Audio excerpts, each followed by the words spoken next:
Since our late Queen, whose extraordinary life of service we have honoured in recent weeks, switched on the Forties pipeline in 1975, oil and gas has powered the Scottish economy. Her late Majesty back then inaugurated the oil and gas age. As we move now, in so many ways, into a new era, we have a duty to repay all those who work in that industry. A duty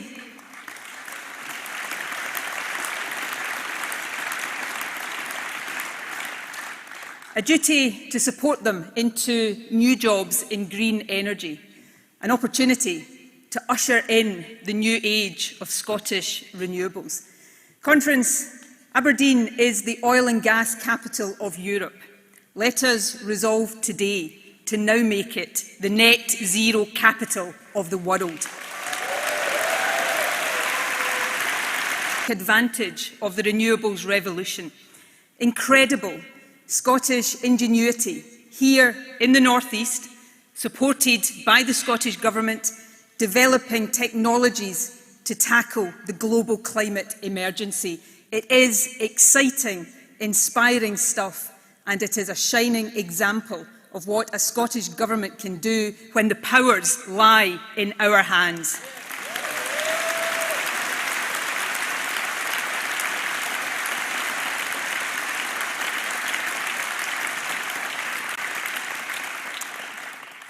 Conference, when we last gathered together, just weeks from the start of a global pandemic, we could not have imagined what lay ahead. Thankfully, COVID no longer dominates the news or our thoughts quite as much as it did. But the virus still poses a risk, especially as we approach winter. So before I go any further today, a plea. If you are eligible, get your booster jab. Vaccination is just as important now as it was last winter. If you don't do it for yourself, though you really should, do it for those more vulnerable than you. And please do it for the National Health Service. We owe the NHS and all who work in it a massive debt of gratitude.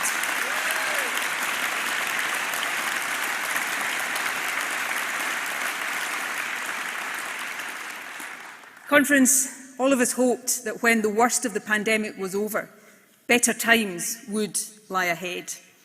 Thanks to the brilliance of vaccine scientists and the sheer strength of the human spirit, I am certain those better days will come.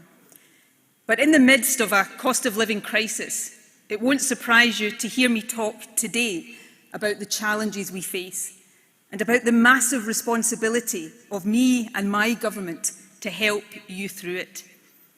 As we navigate these stormy waters, Scotland needs a steady and compassionate hand on the tiller. Conference, that is what our Scottish Government provides. But today, I will also make the case for optimism, for not just accepting the world as it is, but turning our minds and our hearts instead to building a stronger Scotland and playing our part in building a better, fairer world. The optimism that a better world is possible is inspired for me by the bravery of those who endure the toughest of times, and at home by the knowledge that this beautiful, magnificent country of ours is bursting with talent, creativity, and ingenuity. We also have a sense of solidarity and common purpose that, yes, our political debate can sometimes obscure. Conference, Scotland has got what it takes to be a successful, independent country. It has it in abundance. Never let anyone tell us otherwise.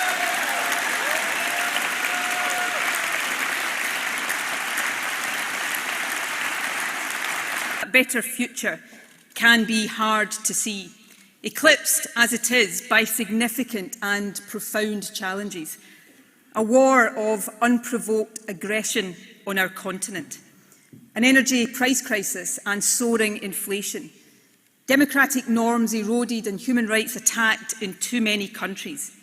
In the face of that, we have a duty to champion progressive values and universal rights. Friends, that is a duty our party will always discharge.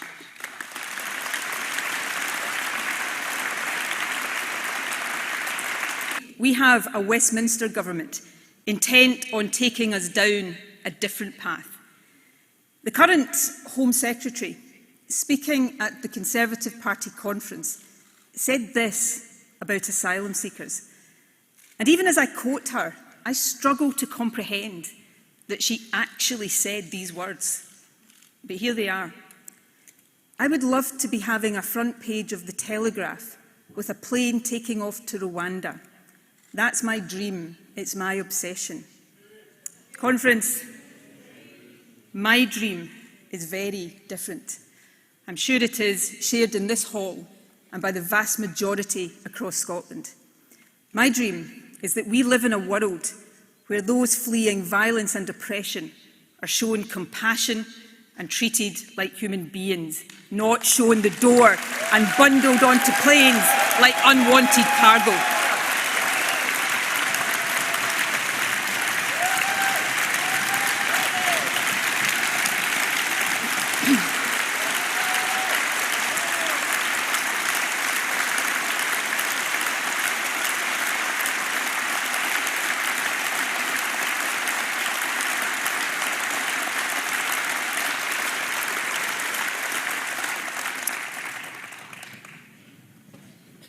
Friends, our case for hope and optimism rests above all on our common humanity, compassion, solidarity, love.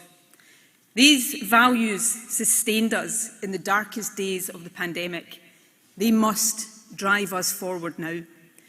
Those fighting across the globe for democracy, equality, and human dignity must hear that they are not alone. So let the message go out from us to everyone across the world standing up against tyranny and oppression. We stand with you.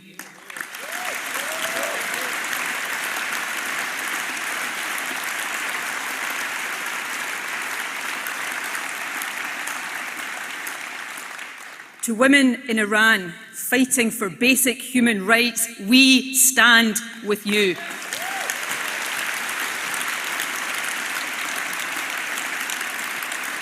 To girls in Afghanistan demanding the right to go to school, we stand with you.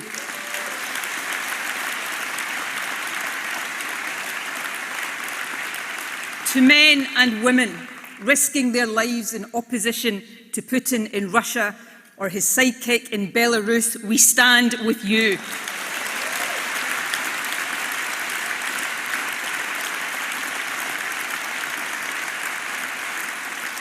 And to the people of Ukraine fighting for your very existence, we stand with you.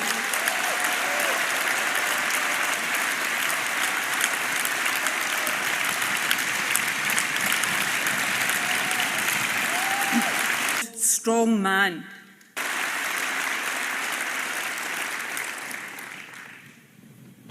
Today, we live on a continent where a so-called strong man, the one who has never looked weaker or more insecure, has launched a brutal invasion of his neighbour. That should be unimaginable in 21st century Europe.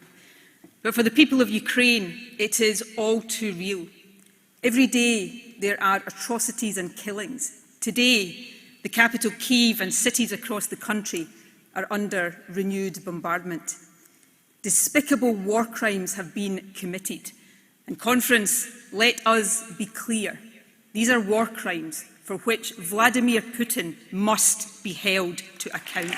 We have seen incredible bravery and extraordinary determination.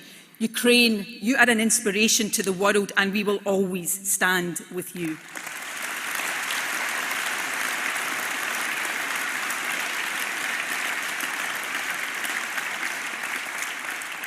Conference, we are not on the front line of this war, but Ukraine's victory in the battle between democracy and tyranny is vital for all of us. The Scottish Government will continue to do everything we can to help. We're helping enforce sanctions and isolate Russia. We have provided funds for vital military equipment, and we have opened Scotland's doors to those displaced. Initially, we committed to welcoming 3,000 people seeking refuge from the war. I am pleased to say that we are now providing safety for more than 20,000.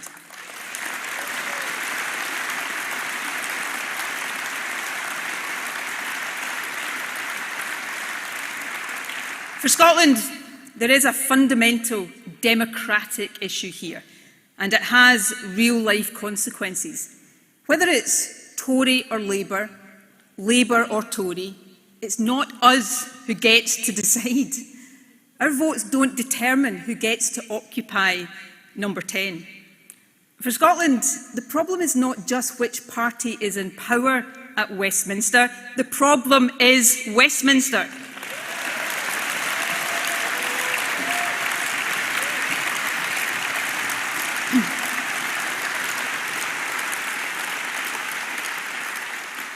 And to fix that, to make sure we get the governments that the largest number of us vote for, always, not just occasionally.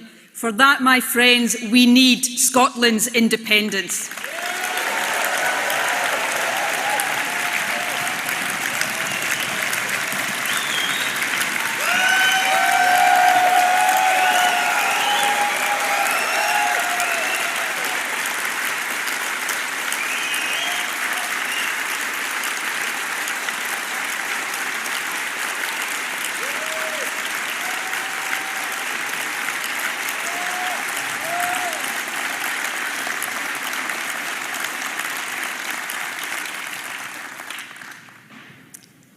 Independence is not a panacea for any nation, but it is about hope for a better future.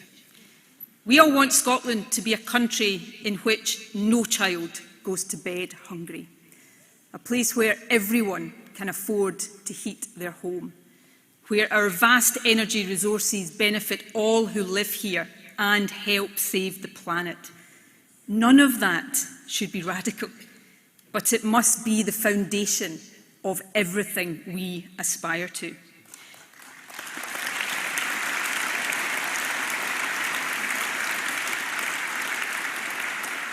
For as long as I am First Minister, and by the way, Conference, I intend that to be for quite some time yet.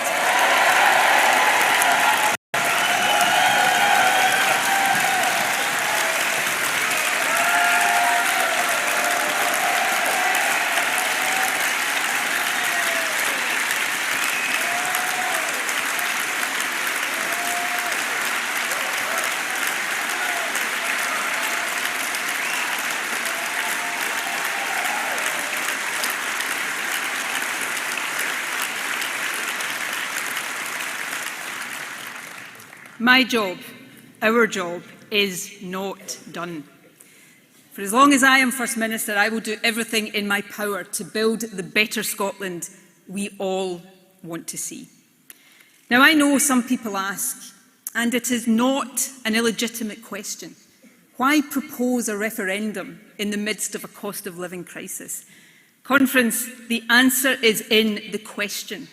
The answer is the cost of living crisis. It is the Tory response to it. It is the financial chaos, and it is the damage of Brexit.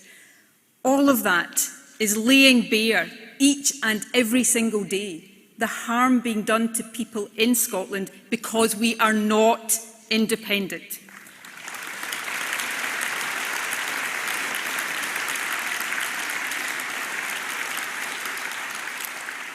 Now, over the next 2 days, the Supreme Court will consider whether the current law allows the Scottish Parliament to legislate for an advisory referendum. If Westminster had any respect at all for Scottish democracy, this court hearing would not be necessary.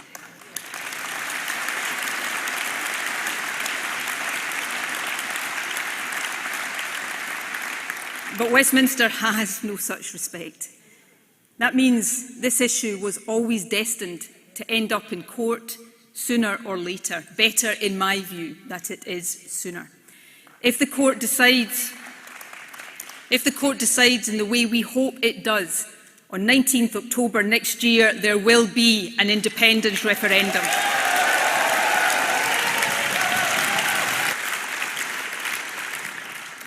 And if the court doesn't decide that way, well, first and obviously, we will respect that judgment. We believe in the rule of law. And as a party and a movement, we will, of course, reflect. But fundamentally, it will leave us with a very simple choice. Put our case for independence to the people in an election, or give up on Scottish democracy.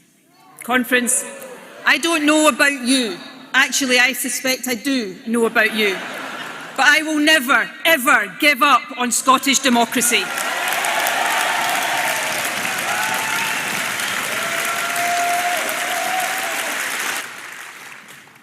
For now, the question of process, the how of securing independence, is in the hands of judges.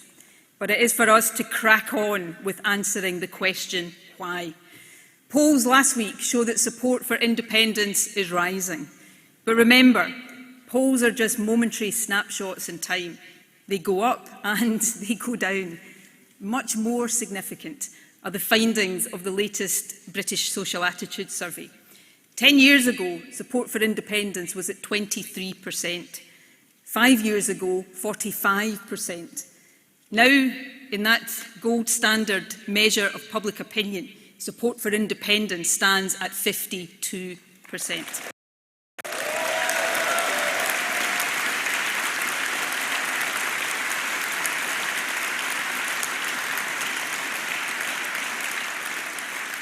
As we know, it is even higher amongst young people. So it is tempting sometimes to assume an inevitability about independence, that the arc of history is moving firmly in its direction. I hope and believe that will turn out to be true. But we would be wrong, utterly wrong, to take it for granted. Our job is to make the case and win the argument. That means not just talking to ourselves, but reaching out to others not yet persuaded. I remember in the 2014 campaign speaking at a public meeting in Leith. It was jam-packed, so busy in fact that the organisers asked those who had already decided to vote yes to leave, so that those still undecided could hear the arguments. That is the approach I want us to take now, though for the avoidance of doubt, I am not asking you to get up and leave. But I do want us to resolve today that from here on we will speak less to each other and more to those outside our ranks.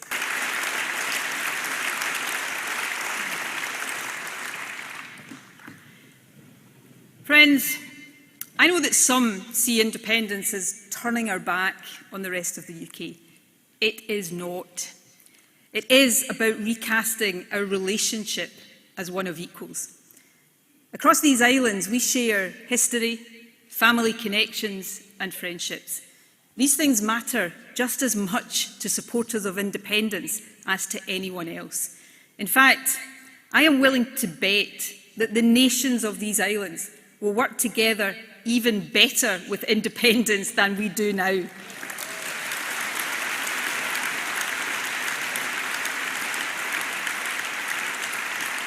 Scotland will still be a member of the British-Irish Council.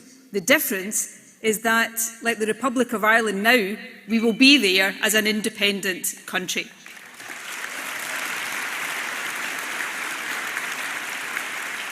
You know, there is a point here that at first glance might seem curious, but in my view it is becoming increasingly true. Independence is actually the best way to protect the partnership on which the United Kingdom was founded, a voluntary partnership of nations.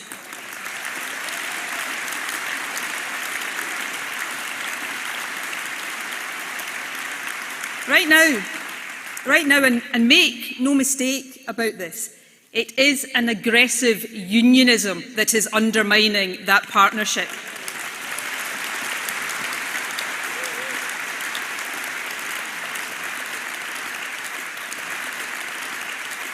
Westminster's denial of Scottish democracy, full frontal attacks on devolution, a basic lack of respect. If there is tension, that is what is causing it. It is, my friends, Scottish independence, a new partnership of the Isles that can renew the whole idea of our nations working together for the common good. Conference, I am well aware that what gives many people most pause for thought on independence is the economy. People can see all too clearly now that the UK does not offer economic strength or financial security. And yet, still, and rightly, they want to know that independence will make Scotland's economy stronger, not weaker. That is fair. And especially now, that is entirely understandable. Of course, it is equally fair to point out that so much of the uncertainty and crisis we face is not because of independence, it is the opposite. Once again, it is because we are not independent. Conference. Independence is not a miracle economic cure. But let this message ring out today. We can do better than this. We can do so much better than this.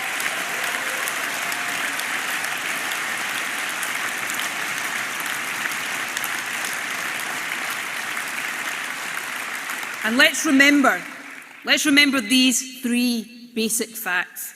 First, Scotland is not benefiting right now from the so-called broad shoulders of the United Kingdom.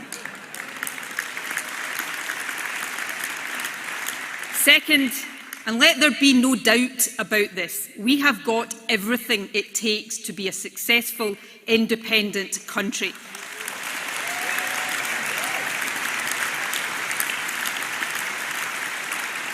Extraordinary resources, industries and talent in abundance. And third, independence is not an untested idea. Independence is normal.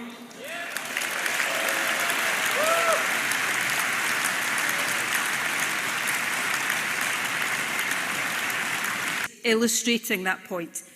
Conference, listen now to these facts and then think of the untapped potential Scotland has. Compared to the UK, these other countries with so many similarities to Scotland are wealthier, more equal, they have higher productivity, lower poverty rates, lower child poverty and lower pensioner poverty, they have higher social mobility, they spend more on research and development, they have higher business investment. In short, these countries combine economic dynamism with social solidarity. They are amongst the most successful societies the world has ever known, and it is their success, not a failing UK economy, that Scotland must now aim to match. With a fairer migration policy and freedom of movement restored, they will have access to workers from Europe and across the world. They will have new opportunities to influence government policy through a social partnership approach.